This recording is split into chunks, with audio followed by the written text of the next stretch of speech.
उठा करके जिधर देखे आज हमारे घर की बेटियां बेपर्दा घूम रही है। अभी नजर उठा करके मेला में देख लीजिए तो कितने के सर पर दुपट्टा नजर नहीं आएगा, कितने बेपर्दा बेशरम बेहया औरतें घूम रही होगी। मैं उन मर्दों से भी पूछना चाहता हूँ कि आपने घर में बैठ करके हाथ में चूड़ियां पहन लिया है या घर में बैठ लिया है और औरतों को मेला घूमने के लिए भेज दिया है। सहीफा जो भी हो मिसले कुरान हो नहीं सकता, मुनाफिक को कभी एहसास ईमान हो नहीं सकता। सहीफा जो भी हो मिसले कुरान हो नहीं सकता, मुनाफिक को कभी एहसास ईमान हो नहीं सकता। और न हो ताजीम जिसके दिल में सरकारे दो आलम की, न हो ताजीम जिसके दिल में सरकारे दो आलम की, इबादत लाख वो कर ले मुसलमान हो नहीं सकता, इबादत लाख वो कर ले मुसलमान हो नहीं सकता। मोहतरम हजरात, अब आइए बड़ी तेजी के साथ हजरत अल्लामा व मौलाना नौशादुल कादरी निजामी साहब आपके हवाले। जिनकी मकबूलियत हुजूर जुनाब अली शाह ने सरकार सुरकाही की बारगाह में कबूलियत की जिम्मेदारी लिया है, इसलिए हम ज़हीर मिल्लत की बारगाह में आए हैं। तो कोई भी ऐसा काम ना करे जिससे सरकार ज़हीर मिल्लत के दिल को ठेस पहुंचे, वरना याद रख ले मरने के बाद क़यामत के मैदान में आपको गवाही देना होगा। आज हम उर्से पाक के मौके से हाजिर हुए हैं। मैंने एक आयत करीमा पढ़ा है, लक़द कान लकुम फी रसूलिल्लाहि उस्वतुन हसना, मैंने अपने महबूब को तुम्हारे लिए नमूने अमल बना करके भेजा था। मैंने अपने हबीब को तुम्हारे लिए नमूने अमल बना करके भेजा है कि तुम्हें जिंदगी किस तरह से गुजारनी है। मेरे नबी की जिंदगी पर नजर डालो, तुम्हें जिंदगी किस तरह से गुजर बसर करनी है। मेरे हबीब की जिंदगी पे नजर डालो, क्या अल्लाह ने अपने महबूब को क्या इसी तरीके से जिंदगी गुजारने का तरीका बताया है? नहीं, बल्कि अल्लाह के नबी ने पूरी जिंदगी अल्लाह से डर करके, अल्लाह की मोहब्बत में, अल्लाह की बारगाह में अपने सर को झुका करके पूरी जिंदगी को गुजारा है, न कि इस तरह से मेले ठेले में घूम करके अय्याशी में अपनी जिंदगी को गुजारा है।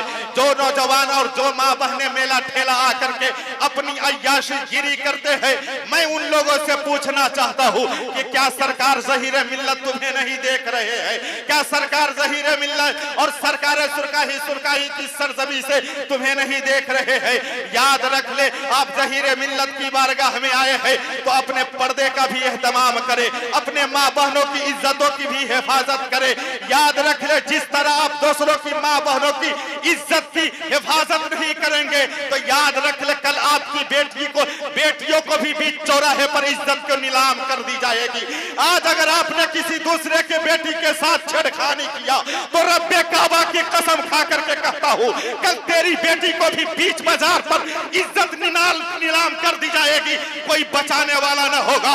इसलिए उर्से पाक में अगर आप हाजिर हुए हैं तो उर्से पाक में अगर आप हाजिर हुए हैं तो उर्से एक पैगाम लेकर के जाए कि आज देखे जमाना कितना खराब होता हुआ जा रहा है। जमाना नहीं बल्कि जमाने के लोग कितने खराब होते हुए जा रहे हैं। आते तो है कि हम जा रहे हैं, उर्से पाक के मौके से जा रहे हैं, सरकार की बारगाह में हाजिरी देंगे, लेकिन यहाँ आने के बाद में उनका मामला बिगड़ जाता है। अपनी बहनों को मेला में भेज देते हैं, अपनी बीवियों को मेला में भेज के और अपने मेले के नुमाइश को बढ़ाते हैं। होना तो यह चाहिए था कि अपनी बेटी और बहू को घर में रख देते और अपने घर की बेटी और बहू को यह कह करके आते, अगर वाकई में तुम्हें सरकार सुरकाही से मोहब्बत है, अगर तुम्हें वाकई सरकार ज़हीर मिल्लत से मोहब्बत है तो तुम सरकार ज़हीर मिल्लत की बारगाह में, सरकार ज़हीर मिल्लत की अकीदत में अपने घर में रह करके कुरान की तिलावत कर लो। अगर घर में रह करके कुरान की तिलावत कर लिया तो अल्लाह की इज्जत की कसम सरकार ज़हीर मिल्लत नहीं बल्कि तुमसे रब भी राजी होगा, नबी भी राजी होंगे, और जिससे अल्लाह और रसूल राजी हो गया गोया उसकी दुनिया भी कामयाब है, उसकी आखिरत। नारे तकबीर, नारे रिसालत, उर्से ज़हीर मिल्लत, नारे तकबीर, नारे रिसालत। वाह वाह। एक वाकया सुनिए पर्दे के हवाले से। आज हम माशरे में अपने मेले में तो भेज देते हैं, सोचते हैं मेला घुमाने, देखिए अभी कितना खराब माहौल चल रहा है, कितना गंदा माहौल हो चुका है। इसलिए अपनी बेटी और बहू की इज्जत की हिफाजत तुम्हें खुद करनी है। कोई अबाबिल परिंदा, जिस तरह काबे की हिफाजत के लिए अल्लाह ने अबाबिल परिंदे को भेजा था, उस तरह आपका अकीदा मजबूत नहीं है कि रब्बे काबा आपको फरिश्ते को भेजेंगे हिफाजत के लिए। अगर अकीदा उस वक्त मजबूत था तो रब्बे काबा ने अपने काबा की हिफाजत एक परिंदे के जरिए किया था।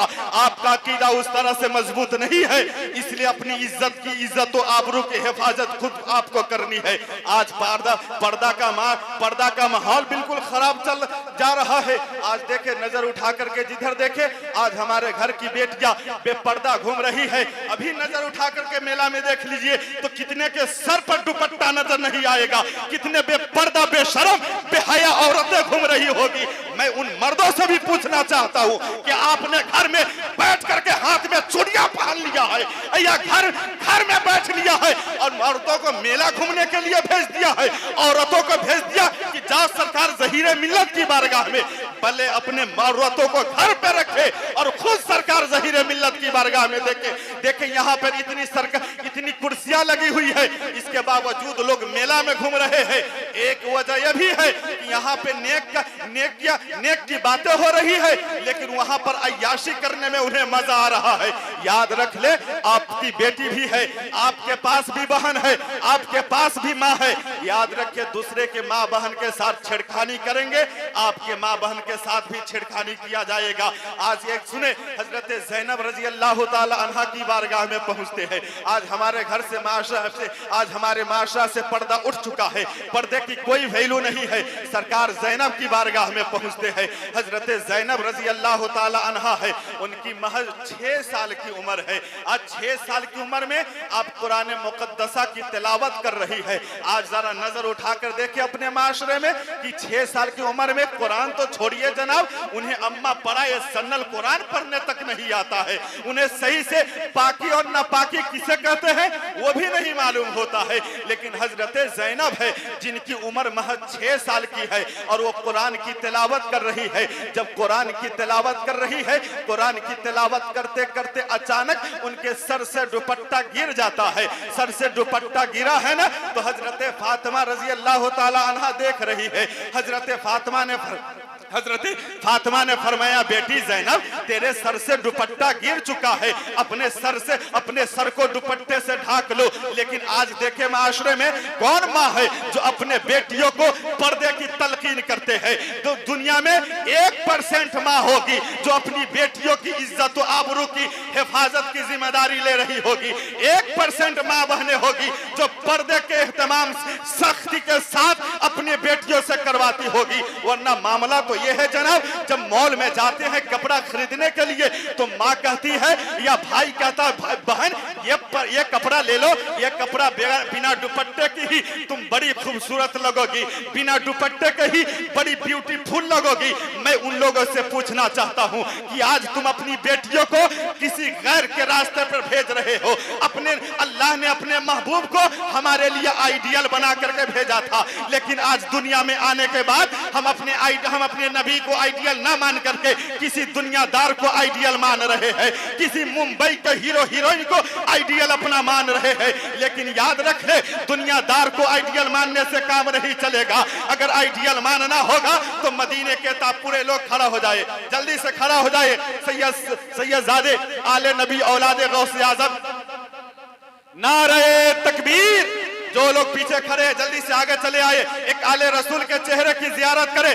नारे तकबीर, नारे रिसालत, मसलके आला हजरत, फैजाने सरकार सुरकाही, फैजाने ज़हीरे मिल्लत, अल्लामा सैयद इमामुद्दीन हाशमी साहब किबला, जानशीने हुजूर ज़हीरे मिल्लत, अल्लामा अली अहमद साहब किबला ज़हीरी। नारे तकबीर, नारे रिसालत।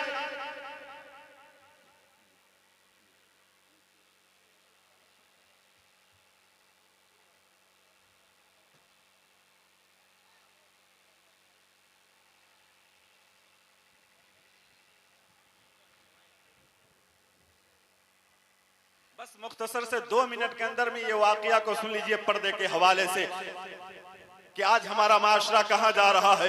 लेकिन हजरत ज़ैनब की 6 साल की उम्र है, 6 साल की उम्र में कुरान की तिलावत कर रही है। अचानक कुरान की तिलावत करते करते जब सर से दुपट्टा गिरा है ना, हजरत फातिमा फरमाती है बेटी ज़ैनब तेरे सर से दुपट्टा गिर गया है, अपने सर को दुपट्टे से ढाक लो। हजरत ज़ैनब ने प्यार भरे अंदाज में पूछती अम्मी जान जब सर से दुपट्टा गिरता है ना तो क्या होता है?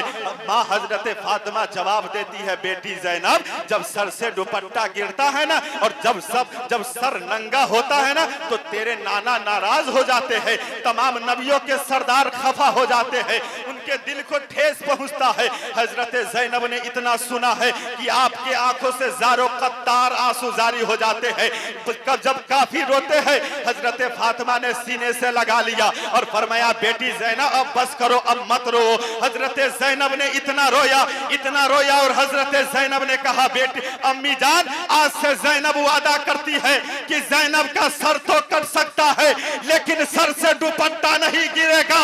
और जमाना ने देखा कि जब करबला के मैदान में जब यजीदियों ने जब हजरत ज़ैनब से जब दुपट्टा छीना था और आपके घर की औरतों से जब यजीदियों ने दुपट्टा छीना था तो शहरबानों ने कहा था कि ऐ ज़ैनब सारे यजीदियों ने हमारे सर से दुपट्टा छीन लिया है, अब किस चीज से चेहरे को पर्दा करे?